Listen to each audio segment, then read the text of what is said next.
Welcome to the Proverbs Daily Devotional. Today we're going to look at an area of our lives where it deals with temptations, and specifically lustful temptations. Solomon talks thoroughly about this subject, and we're going to get into that right now. Proverbs chapter 6 verse 23 through 29 in this passage, and then we'll have another passage later on in chapter 6 as well. But Proverbs 6:23 through 29.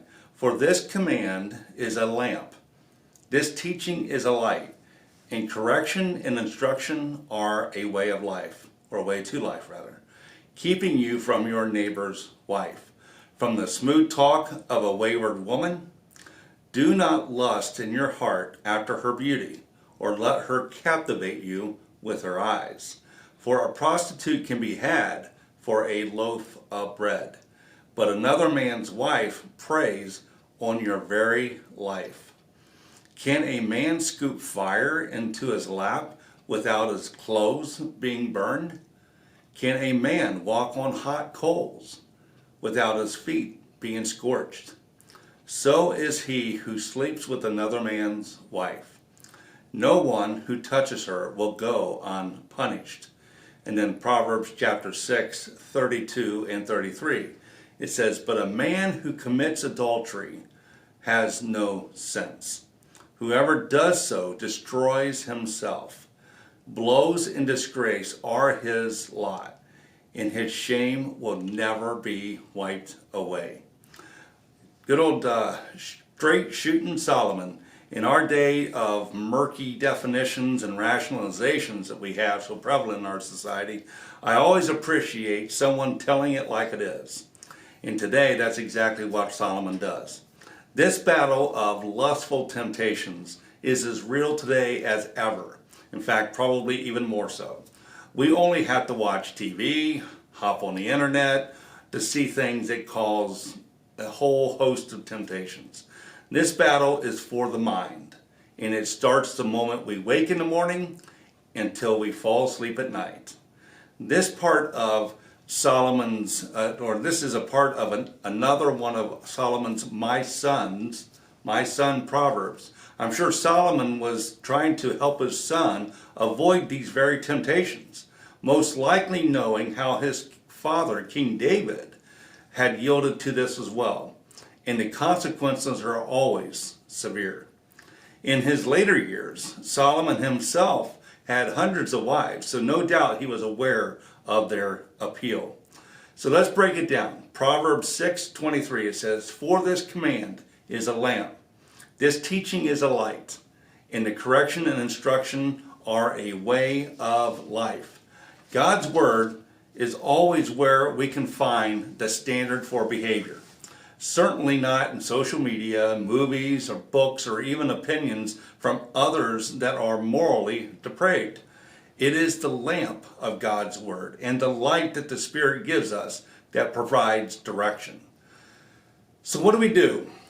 While we get hammered with images and ideas, we also face the danger that opportunities abound for us to give in to this temptation. So how does Solomon tell us to avoid this temptation? We find 4 things that he suggests. Number 1, keep away from the evil person. Solomon told his son to meditate on God's word as a way of guarding himself from the person that he might find tempting. You might not be able to remove yourself physically from their presence, but you can keep your mind occupied on God in nourishing yourself emotionally, and if you're married, getting into a deeper relationship with your partner, with your spouse. In that way, you're less likely to get, just spending time together creates opportunities for these temptations to appear. And we need to make sure that we're guarded for that. So we need to keep ourselves strong and in the Word and have a good relationship with our partner and our spouse. Number 2 is to watch for the smooth talker that invites you in. Usually, lustful temptation happens with proximity, like we were saying. You're close by and spending time together. So maybe you have someone at work that you work with that is the opposite sex, and so you end up spending a lot of time together. That presents opportunities. So we need to have a good God-based self-image that helps keep us out of trouble. Most often people get lured into an illicit relationship is by compliments. So look at this situation as Solomon writes, this is how the tempter uses flattery. So this is in Proverbs chapter 7, 15 through 21. This is an extraordinary passage. You'll find it quite interesting. So I came out, this is again 7, 15 through 21. So I came out to meet you. I looked for you and I have found you. I have covered my bed with colored linens from Egypt. I have perfumed my bed with myrrh, aloes, and cinnamon. Come, let's drink deeply of love till morning. Let's enjoy ourselves with love. My husband is not at home. He is gone on a long journey. He took his purse filled with money and will not be home till full moon.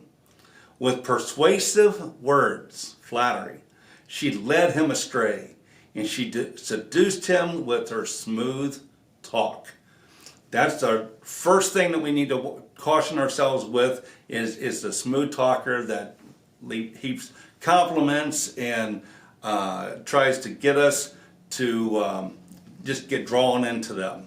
So we need to make a plan to be pure. So Solomon was warning his son to avoid these temptations. And while the previous two that we just looked at dealt with the external things like staying away from or removing yourself from situations like that and then watching the smooth talker, the problem is also within.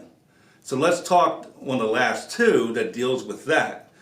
So number 3, we need to keep from even entertaining those secret desires. Attractive people are hard to ignore.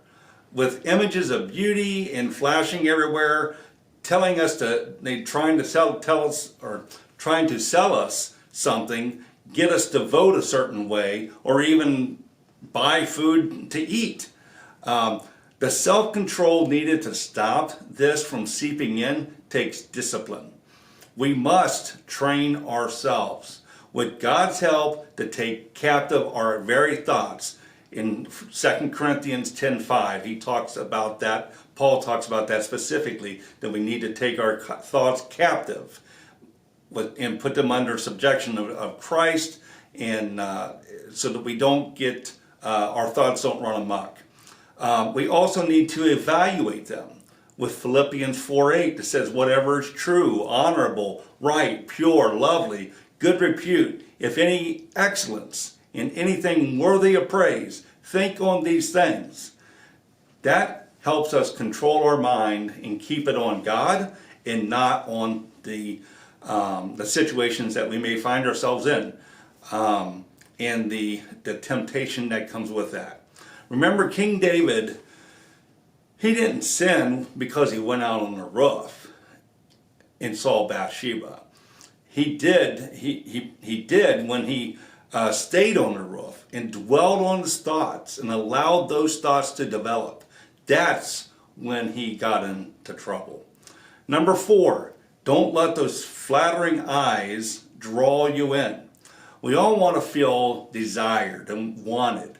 And while the smooth talk is a common way to lure people in, they also use their eyes. Either a charming man or attentive woman, beware of them. They appeal to our desires. In nearly all situations, flattery is a precursor to everything that we should avoid. So why should we avoid this? First, the tempter goes for those commonly that have something to lose. They seem to like the challenge and reward of getting someone that has something to lose. The consequences of those actions, of allowing temptation to build inside of you and ultimately to sin, those consequences are severe. It could be your character. It could be your testimony. It could be draining on your finances, your self-respect, your joy and peace, even possible disease. You're also going to lose potentially others' respect, your career, your family and reputation. Those things are all significant things that we could potentially lose by getting involved in lustful temptations that actually become sinful. Second, chastisement may begin and potentially never end. Even though King David repented, he still had to deal with the consequences that affected his home for years. That never went away, and he had trouble in his family all that time. Third thing would be the failure to avoid lustful temptation is obvious for someone lacking sense. That's what Solomon says. Solomon compared it to fire or hot coals. Only a fool would try to put fire in his lap or walk on hot coals. Just the same, only a fool would keep temptation close. By that, they could very well end their life as they know it because of all the consequences of it. So what are the consequences as well? More consequences, I should say. Solomon said that when someone steals to keep from starving, most people would consider the situation. Now, but even still, that doesn't keep the demand for justice. The community still upholds justice and seeks restitution for the deed. Now imagine the consequences of sin with another spouse. That is simply inexcusable. And while our society seems more accommodating for this kind of behavior now, it is still looked down on and certainly looked down on by God. So also consider the wrath of the cheated spouse. In Proverbs 6:34 and 35, it says, "For jealousy arouses a husband's fury, and he will show no mercy when he takes revenge. He will not accept any compensation, and he will refuse a bribe, however great it is." So the effect in the that you have on other people and that's involved in the situation. I mean, it may just be the two of you that committed the act, but there's other people involved, and that's going to be having, being hurt and wanting revenge. It's just, temptation is a slippery slope that leads towards destruction. We must resolve to not only focus on avoiding sin, but focus on avoiding temptation. Because if we can check temptation, then checking sin will be so much easier. Stop it at the door, don't let it in, and we will have a far less harder time dealing with it and keeping from it. So that's what the daily devotional for today is. I hope you enjoyed it, and we'll look forward to you next time. Thanks. God bless.